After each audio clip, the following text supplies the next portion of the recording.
এই মুহূৰ্তত উপস্থিত আছোঁ আপোনালোকক দেখুৱাবৰ কাৰণে সাজু হৈ আছোঁ ৰংঘৰ। আপোনালোকে দেখা পাই আছে ৰংঘৰৰ চাইনবোৰ্ড দি আছে ইয়াত। আমি এতিয়া প্ৰথমে টিকেট কাটিলোঁ, মোৰ ফ্ৰেণ্ড আছে ইয়াত, টিকেট কাটিলে টিকেট লৈ আমি ভিতৰৰ ফালে সোমাই যাম আৰু আপোনালোকক দেখুৱাই গৈ থাকিম। এটা কথা কৈ দিওঁ, ইয়াত কিন্তু ভিৰ বহুত থাকে আৰু যিহেতু এখন ইতিহাসমণ্ডিত ঠাই, গতিকে ইয়াত বিভিন্ন দেশৰ পৰা পৰ্যটক আহে আৰু এইখন চাবলৈ। গতিকে আমিও যাওঁ ভিতৰলৈ, কি আছে আপোনালোকক দেখুৱাই থাকিম ধুনীয়াকৈ। আমি এইফালে সোমাই আছোঁ, মোৰ ফ্ৰেণ্ড আছে লগত। টিকেটটো দেখুৱাই দিবা ইয়াত। এয়া টিকেট চেক কৰিলে, চেক কৰাৰ পিছত আমি এইফালে গৈ আছোঁ।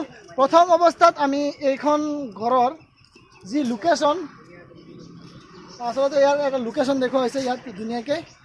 লোকেশ্যনটো চাই আচলতে আমি এইফালে যাব লাগিব। কিবা কিবি লিখা আছে, এইখিনি ভালকৈ পঢ়া নাই বাৰু। ঠিক আছে, পৰৱৰ্তী সময়ত চাই ল'ম। এতিয়া আমি গৈ থাকোঁ, আমাৰ যি চাব লগা ঠাই সেয়া চাওঁ। গৈ থাকোঁ আমি লাহে লাহে।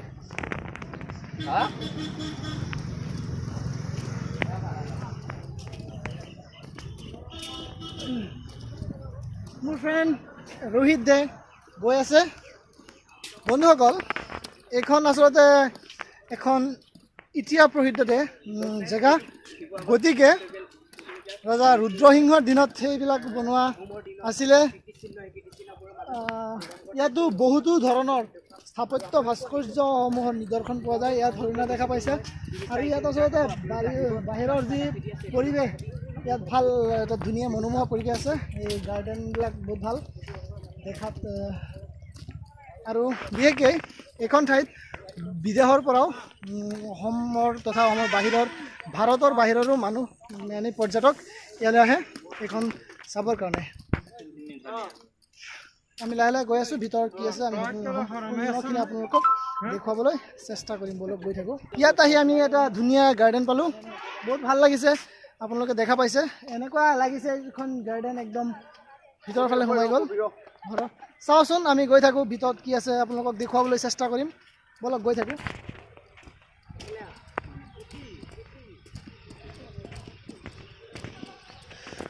সঁচাই মজা লাগিছে, একদম কিবা আমি অতীতত ঘূৰি যোৱা যেন লাগিছে।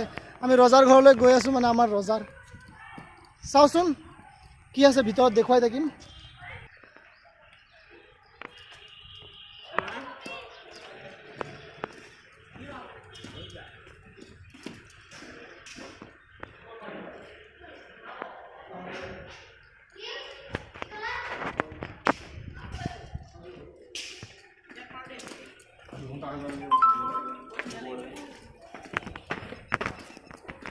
আমি ইয়াৰ ওপৰৰ ফালে যোৱাৰ চেষ্টা চলাই আছোঁ।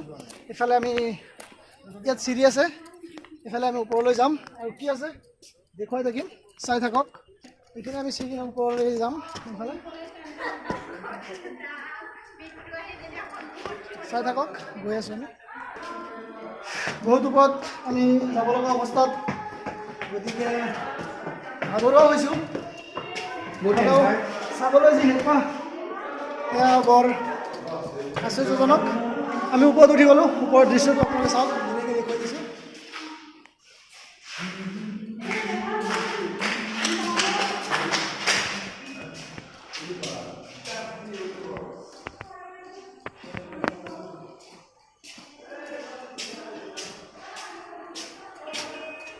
ওপৰৰ পৰা এনেকুৱা গাৰ্ডেনটো আমি তলফালে চাওঁ, এনেকুৱা দেখা পাব। আৰু ভিতৰত অলপ আন্ধাৰ আছে। ইমান হেৰি ভিতৰত কেপাচিটিটো ইমান গুৰুতৰ যেন লগা নাই, হ'লেও তলফালে যদি আপুনি মাটিটো চায়, সেইটো ভালদৰে লক্ষ্য কৰিলে চাব যে মাটি ফাটি ফাটি আছে। এনেই পথাৰত মাটি ফাটি থাকিলে যেনেকুৱা তেনেকুৱা, কিন্তু এইটো আচলতে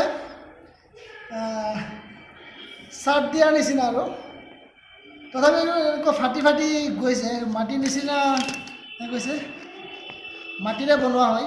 কিন্তু ইমানটো বিল্ডিং এতিয়াও পৰি যোৱা নাই, একদম তেতিয়াৰে পৰা এতিয়ালৈকে একদম নীৰৱ বিচ্ছিন্নভাৱে সুন্দৰকৈ এতিয়াও আছে। ইয়াত মানুহ আহিছে, বহুতো মানুহ আহে, কেৱল আমাৰ অসমৰে নহয় গোটেই ভাৰতৰে নহয় কেৱল গোটেই পৃথিৱীৰ মানুহ ইয়ালৈ আহে যেহেতু আহোম যুগৰ এইখিনি স্থাপত্য ভাস্কৰ্যৰ এটা গুৰুত্বপূৰ্ণ বিষয় গতিকে মোৰ লগত আপোনালোকো ইয়ালৈ আহিব পাৰে যদি আহে তেতিয়াহ'লে বহুত ভাল পাব আৰু ওপৰৰ ফালৰ পৰা বেক চাইডৰ তলফালে আপোনালোকক দেখুৱাই দিছোঁ তেনেকুৱা ধৰণৰ ইফালে পথাৰ আছে ঘাঁহনি আছে আৰু বহুত ভাল লাগে মুঠতে আৰু আপোনালোকক ইয়াৰ চাৰিওফালৰ যিটো কেম্পাছটো আপোনালোকক দেখুৱাবলৈ চেষ্টা কৰিম আৰু ৰোহিতে ভিডিঅ'ৰ কাৰণে পূৰা হেৰি কৰি আছে কেনেকুৱা লাগিছে বহুত ভাল লাগিছে ব'লা আমি এতিয়া তলফালে যাওঁ ওপৰৰ ফালত যিখিনি আছিলে দেখুৱাবলগীয়া আমি দেখুৱালোঁ আৰু তলফালে আমাৰ যিখিনি কেম্পাছ আছে আমি সেইখিনি দেখুৱাবলৈ চেষ্টা কৰিম ব'লক এই কেম্পাছটো মই আপোনালোকক দেখুৱাবলৈ চেষ্টা কৰিছোঁ এইখিনি আছিলে কেম্পাছ এইফালে গ'লে টয়লেট পাব আৰু আমি এইফালে অলপ যাম চামচোন কি আছে গৈ চাওঁ পানী আছে অলপ হাত চাত ধুই লওঁ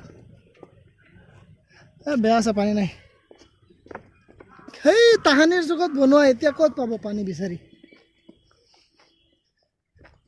ভাল লাগি আছে এনেকুৱা পৰিৱেশ চাওক বহুত ভাল লাগি আছে আৰু আপোনালোক আহিলে ইয়াতকৈ আৰু বহুত আমি যি এটা শান্ত মানে যি এটা অনুভৱ কৰিব পাৰিছোঁ এই জেগাখনৰ বিষয়ে আচলতে আপোনালোক নাহিলে সেইখিনি আপোনালোকক কেনেকৈ বুজাম মানে সেইটো বুজাব পৰা বিধৰ নহয় আৰু এতিয়া সেই কেম্পাছটো আমি ঘূৰি দেখুৱাই আছোঁ আৰু পিছফালৰ পৰা এনেকুৱা ধৰণৰ দেখা পাব ৰংঘৰ চ' ফ্ৰেণ্ডছ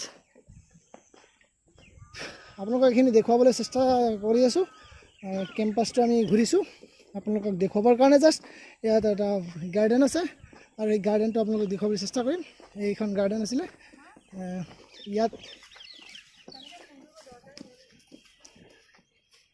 এইখন গাৰ্ডেন পিছফালে আছে চ' এইখিনি আছিলে ফ্ৰেণ্ডছ যদি আপোনালোকে ইনফৰ্মেশ্যনটো নতুন পাইছে তেতিয়াহ'লে প্লিজ এটা লাইক কৰি দিব আৰু যদি কিবা ভুল বান্ধি ৰখি গৈছে তেতিয়াহ'লে কমেণ্টত জনাই দিব আৰু যদি প্ৰথমত অৱস্থাত আপোনালোকে মোৰ চেনেলটো ভিজিট কৰি আছে তেতিয়াহ'লে মোৰ চেনেলটো অৱশ্যই ছাবস্ক্ৰাইব কৰি ৰাখিব ধন্যবাদ জয় আই অসম